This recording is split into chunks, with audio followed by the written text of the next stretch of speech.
Just because I'm spending a few months in maintenance mode does not mean that I am not making active choices towards preparing myself for my next fat loss phase, for my next stint in weight loss mode. An important part of your weight loss journey is being able to hang out in maintenance and all of the magic that happens when you are in maintenance. It is only when we spend enough time in our body's natural maintenance, not the maintenance that we have taught it by being in a calorie deficit for years at a time, but our actual true maintenance, that the magic can happen. The metabolism lights back on fire, your biofeedback is thriving, and you end up ready to approach your next fat loss phase with vigor and, most importantly, with the ability to succeed much more easily than you might have in the past. So that is exactly what I am doing for myself personally in taking this maintenance break. Just because I'm in maintenance does not mean I am not actively working towards my goal body. And today I want to tell you a couple of things that I'm doing now while I'm in maintenance that's going to help me in the long run when it comes time to drop into fat loss mode in the beginning of the year. Believe it or not, our bodies were not designed to stay in a calorie deficit for an extended period of time. And by extended period of time, I mean like anything above 20 weeks, y'all. Not 3 years, not 5 years, not a decade, 20 weeks. That's not all that long. Our bodies are meant to be fed and fueled and nourished and not restricted and deprived. My own personal journey has been a journey of ups and downs, and I have various videos on different parts of my weight loss journey, but for the purpose of this video, the Cliff Notes version is this. The first time I actively tried to lose weight for good, it happened. And then every time after that, after I had dropped on my calories, dropped almost 60 pounds, and hung out at a low calorie level because I didn't know any better, I didn't actually know what maintenance was supposed to look like. Every time after I tried to lose weight again, after gaining 10 or 15 pounds back and a cycle goes on and on and on, every time I tried to lose weight, it got harder and harder and I had no explanation as to why. Does that sound at all familiar to you? It's likely because my metabolism adapted to the lower calories that I was fueling it on for years at a time. It thought that my maintenance was only 14 or 1500 calories when in actuality, now, after going through a reverse diet, I know my maintenance is closer to 2200 calories. That is a huge difference. But it is only through the process of reverse dieting and getting up to maintenance and allowing my body the opportunity to adapt and adjust to more food instead of less that I discovered this truth about my body. What does this mean? It means that as long as I maintain a certain level of activity, right now the goal is just 10,000 steps a day and a few weight training workouts every week, I can eat around 2200 calories and not gain fat. Weight fluctuates. It is fat specifically that we are focused on not gaining because weight can fluctuate so frequently and so easily and at no fault of our own. All of this to say, I'm hanging out in maintenance after I did my own quick and dirty reverse diet last year. I reverse dieted and hung out in maintenance for a whole 4 months. And then I decided that I was going to cut again. A cut means go into a calorie deficit or try and lose weight and fat. And it turns out that dropping down to 1700 calories a day didn't do anything for me, which told me, because that should have been plenty, it told me that my body was not primed to lose fat. It was not primed to lose weight, and something major needed to happen. And so in order to make that major change, I quit dieting, as you probably know by now, and I spent a majority of this year in a reverse diet, and now I am officially in maintenance mode as of mid-October. What does this mean? Does it mean I'm gonna jump right back into a cut? No. No, it does not. I am going to hang out here in maintenance mode until the end of January of next year, which gives me another 4 months. The difference between this time and last time is a couple. One, I had a coach me through it, which actually, it was great for me because I need the accountability and everything, and I like being told what my expectations are,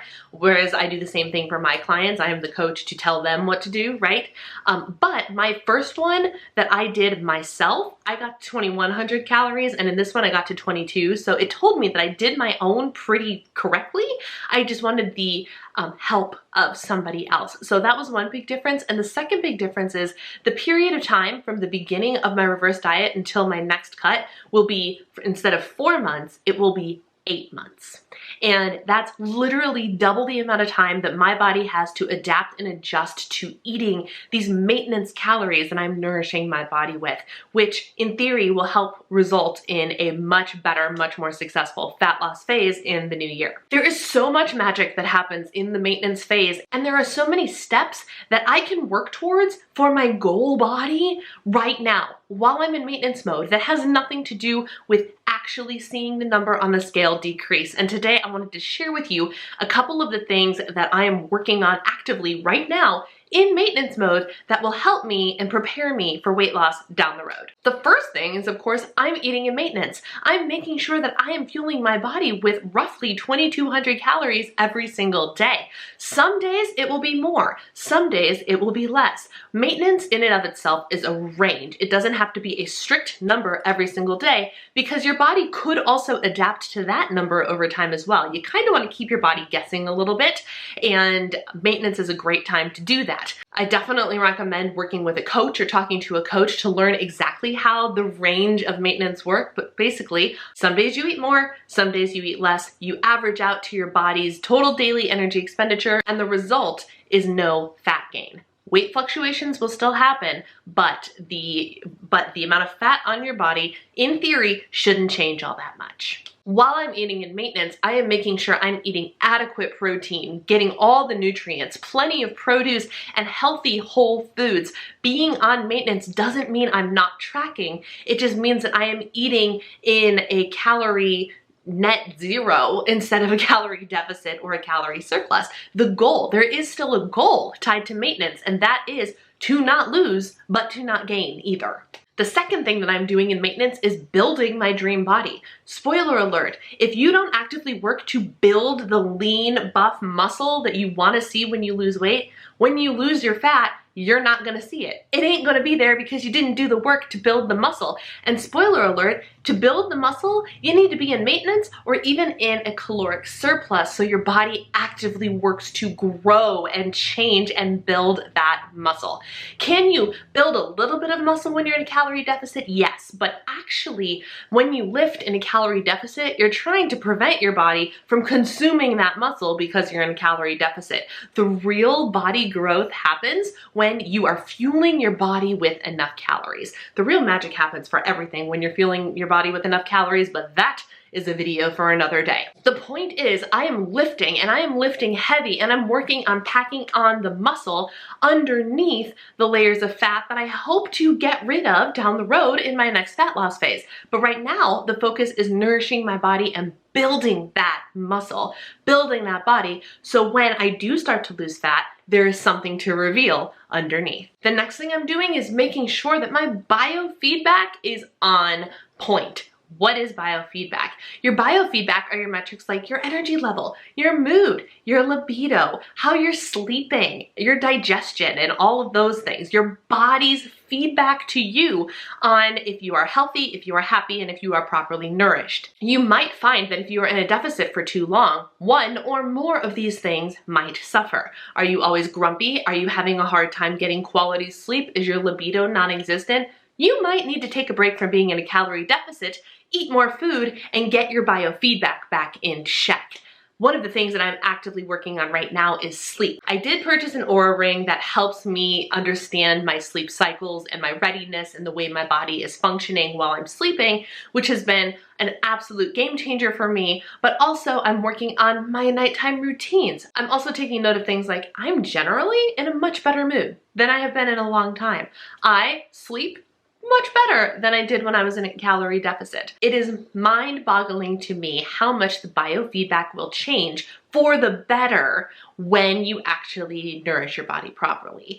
And so I am actively making sure that I can hold on to and develop and grow as many pieces of that biofeedback as possible so it is primed and in tip-top shape for when I approach my next cut, which will be temporary, and hopefully the biofeedback will not suffer too much, but I want to be prepared nonetheless. And the other thing that I am doing right now in maintenance to prepare myself for weight loss in the new year is working on body acceptance. Because the reality of it is this: if you don't love yourself as you are now, you're not going to love yourself 20 pounds later.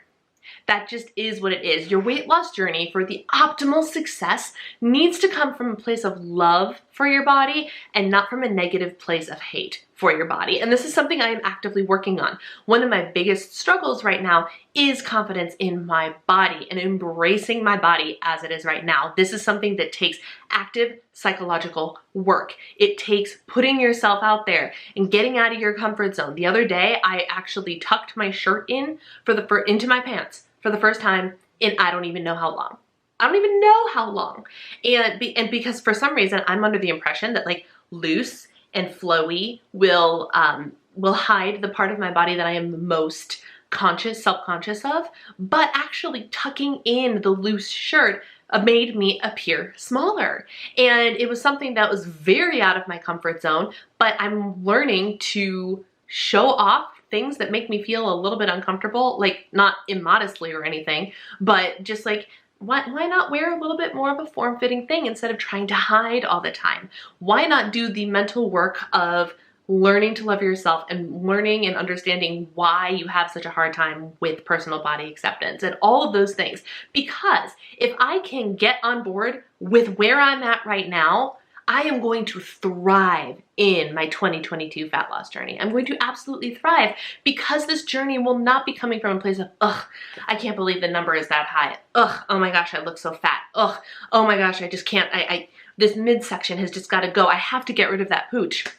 It's not about the negative. Instead, the weight loss journey is, oh, I want to nourish my body and cut so I can reveal all the hard work I've been doing and show off those muscles because I have been getting strong. I want to feed myself well and lose a little bit of weight so I can be more active, so I can find more energy, so I can take the burden off of my CMT-ridden muscles. When you start to think of it in a different light, it all of a sudden makes a weight loss journey less burdensome and less negative and less like you're trying to fix a problem and more like you are trying to enhance and grow and transform something in a positive light. And that is my goal for my journey in 2022. So those are just a few things that I am doing right now, steps that I am taking in maintenance without worrying about the scale going down, that is going to actually help me in the long run in my weight loss journey in the future. Maintenance mode is a time for magic. It is a time for preparation if you are still wanting to lose some fat, or more importantly, it's the place where you should be living a majority of your life. Guys, we're not meant to be in a calorie deficit. We're meant to be in maintenance, and maintenance is where the biofeedback thrives. It's where your energy thrives. It's where you can enjoy food without guilt. It's where you can not track a meal and be okay with it.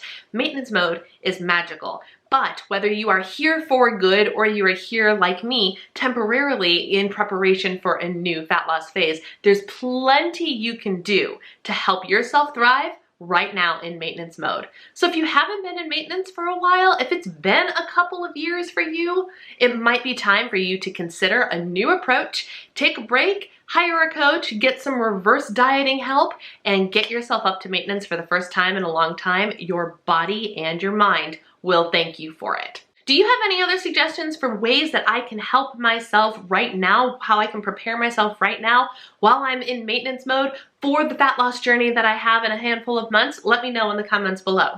If you liked this video, give it a thumbs up. And if you have any questions, feel free to reach out for me or leave them in the comments. I would love to start a conversation with you.